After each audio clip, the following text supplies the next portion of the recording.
Luisito! Yun, no? Luisito!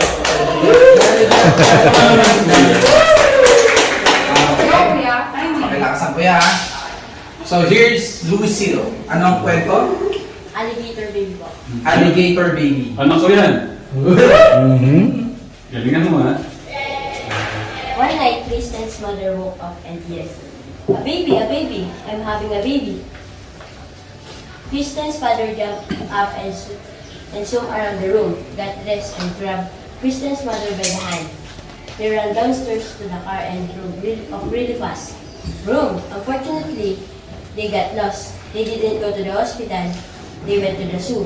But it was okay. Kristen's mother had a lovely baby. She said, "Would you like to see your new baby brother?" "Oh yes," said Kristen. So Kristen lifted up the bottom of the blanket. She saw a green long tail and said, "That's not a people tail." Kristen lifted up the middle of the blanket. "It's a seal baby. We've got the wrong baby." So Kristen put the seal baby in the bathtub. And her mother and father drove back to the zoo. They come back in an hour and knocked on the door. Blam, blam, blam, blam. They said, "Kristen, would you like to see your new baby brother?" "Oh yes," said Kristen. She lifted up the bottom of the blanket. She saw a very hairy leg and said, "That's not a people leg." She lifted up the middle of the blanket, saw a very hairy arm and said, "That's not a people arm." She lifted up the top of the blanket. She saw a very hairy face and said, "That's not a people face." From far away, she heard, "Wah, wah, wah." "That's more like it," said Kristen. She followed the sound. It was coming from the gorilla cage. Kristen looked the mommy gorilla and said, "Give me my baby brother." Kristen's mother lifted up the bottom of the blanket and said, "Look, people legs." She lifted up the middle of the blanket and Wait said, lang. Basahin yung mukha. Basahin mo ka. Wait lang. Basa- Tulong basa. pawis. Okay. and she lifted up the middle of the blanket and said, "Look, people hands." She lifted up the top of the blanket and said, "Look, people face." Kristen's mother picked up the baby and gave it a big hug. Her father took the baby and big Pause. a big hug. Wait lang. Wait lang. Cut! Cut! Cut! Wait lang, direct. Wait lang, direct. Ay, sabutin na. Tapusin ko na po. Okay na, action! Her father and her mother said, Kristen, you got the baby back. Good for you. But what we are going to do with all these other babies? Yelled Kristen's father. There is a seal baby in the bathtub and an alligator baby in the fish tank. I don't think we'll have to do anything at all. And everything was okay until Kristen's mother had a twins.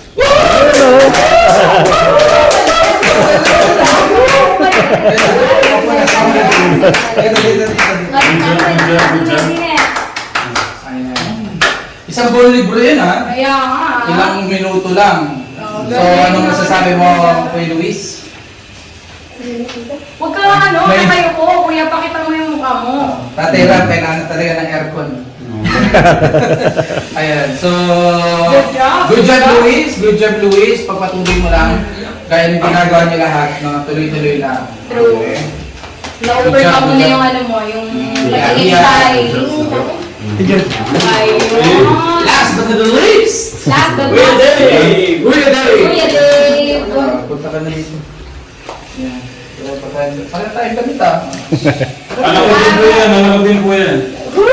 Bago mag-upisa si Kuya Dave, gusto ko lang pong sabihin sa kanya how much I appreciate him kasi siya po yung binilinan ko this weekend because I had to go home.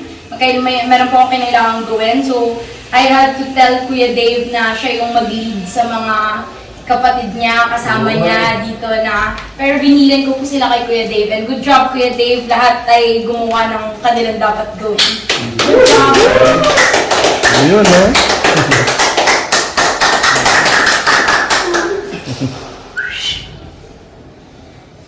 po. Ah. Cookies by Robert Munch. Christopher walked down into the basement and saw a big pile of play in the corner. Wow, said Christopher, I love play. So he got himself a piece of red play and whacked it in his hands.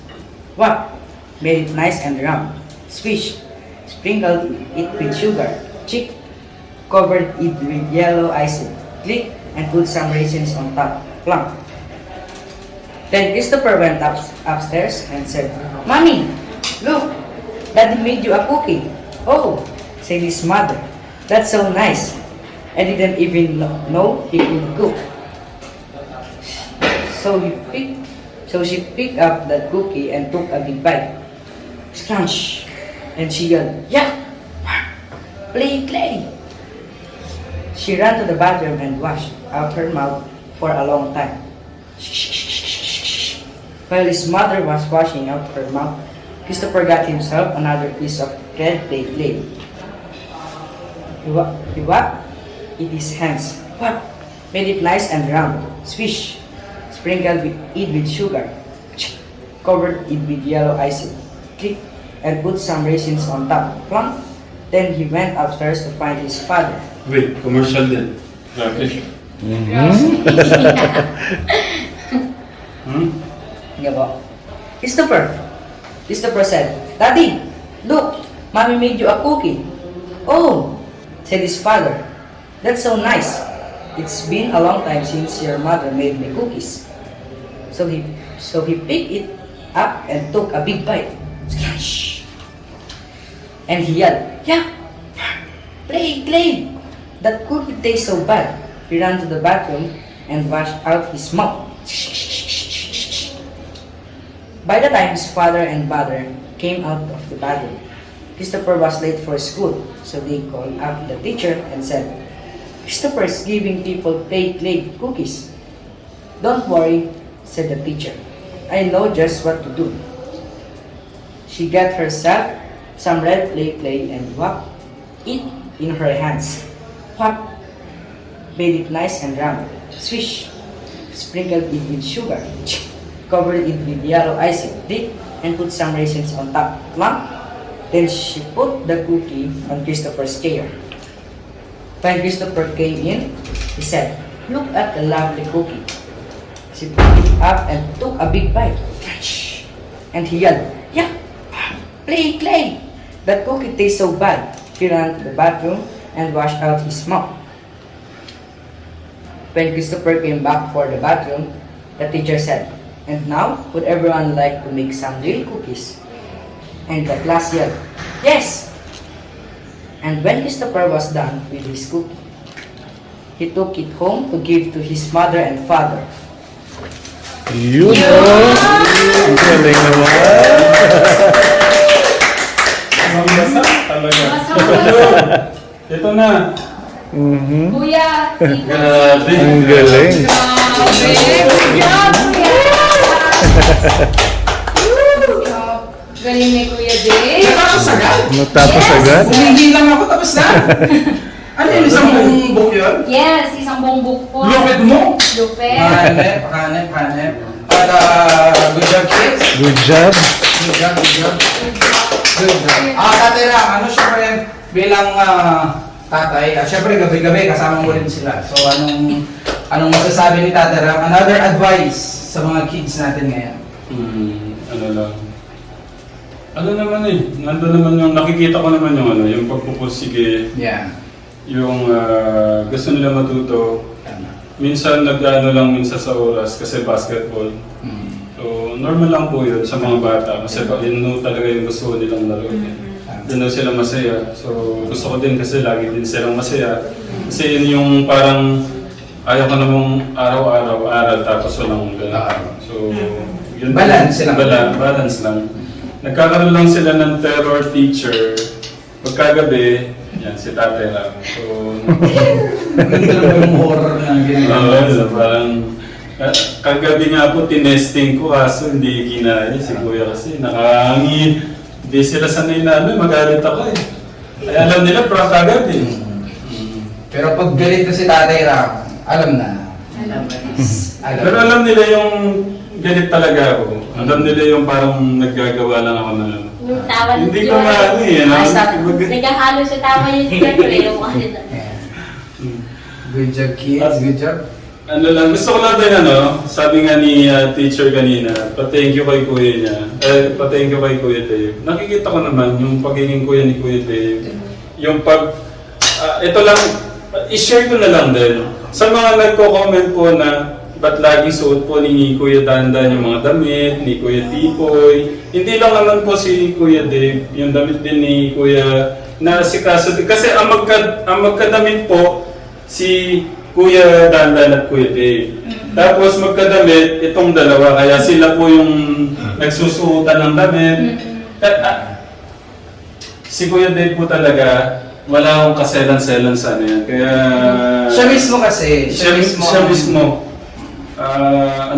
Pagbigyan ako natin yung puso ng panganay natin. Kaya ganyan lang siya eh. Maano po siya, ma-share sa kanyang mga Kapag ano nga, sige, paperamin kita ng ano. Diba siya mismo ang nagsasabi. Magandang ugali ng ano yun. Magandang ugali na ma-practice ng isang kabataan na matuto siyang mag-share, ganyan. Wag po kayong parang pinangihinayangan kasi ang mahalaga po yung karakter. Yung puso. Yung puso. Yung ma-share niya yung ano niya, yung mga blessing niya na natanggap sa iba. Huwag po nga naman, guys, yung mga damit, yung mga ganyan. Luluma at luluma po yan. Totoo. Luluma pero yung ugali na napapractice po yung ugali, yun po yung number 1 na mahalaga. Sobra akong na-amaze yung mga sapatos. Ito naman, nagamit naman na ni Kuya, sa ni Kuya Luis. So, yan, kung makita niyo po nagamit ni Kuya yung gamit sapatos ni Kuya Dave kay Kuya Dandan, ni Kuya Luis kay ano po kasi, bilang pamilya, siyempre tinuturo po natin yung magbigayan, kung ano meron yung isa. Yan po yung napakamagandang halimbawa. Di ba sa magkakapatid, normal yung gano'n? Pero po ano pong meron yung isa, ito yung sure po. Mahirap naman po na turuan na, kuya, wag lang yung hindi pa nasuot kasi natikman ko lang yung nung talagang pinagalitan na lang mo. Basta hindi pa nasuot, wag mo Okay, so ngayon alam natin po ni Kuya. Basta okay lang sa kanya. Kaya I'm so proud of you, Kuya. Good job. Good job. At yung ugali kasi na yung Tatay Ram, parang ano yun eh, kahit nung napag-aralan natin before, parang nagtanim ka, yung ugali mismo is para siyang buto na itinanim mo dun sa puso ng tao.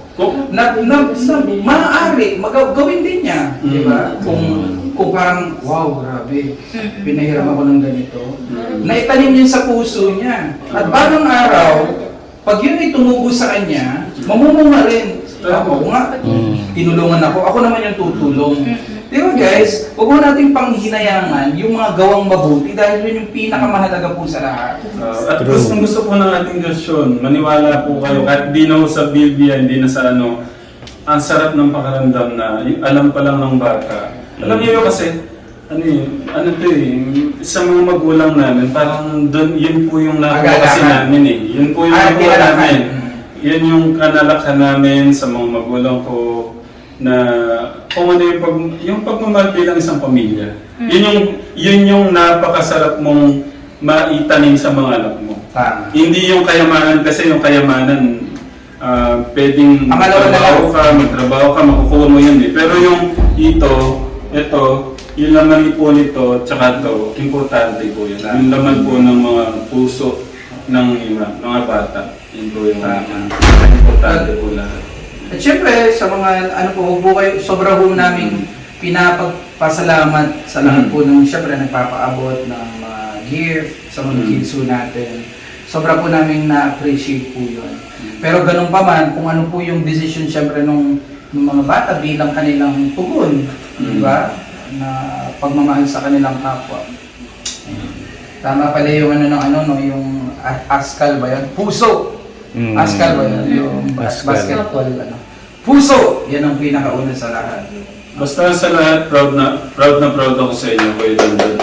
Kay Kuya Tipoy, Kuya Louie, kay Kuya Dandan. Kaya pangalan natin siya. Kay Kuya Noah. Yun. So, Sino? sa ating brother. Kaya siyempre, sa tatay Ram namin.